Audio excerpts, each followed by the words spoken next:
There are two broker fields in each offer record: the broker that represents the buyer or tenant, and the broker that represents the seller or landlord. Both of these fields are automatically filled in from the lead and listing records respectively. The seller or landlord's broker is taken from the listing record.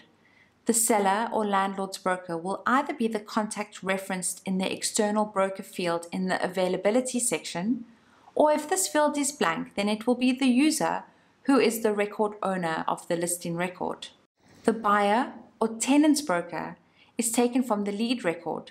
The buyer or tenant's broker will either be the contact reference in the referring contact field in the source section, or if this field is blank, then it will be the user who is the record owner of the lead record. These fields cannot be changed in the offer record. They must be changed in the lead and listing records. Buyer or tenant's broker can be changed by editing the referring contact field or record owner in the lead record.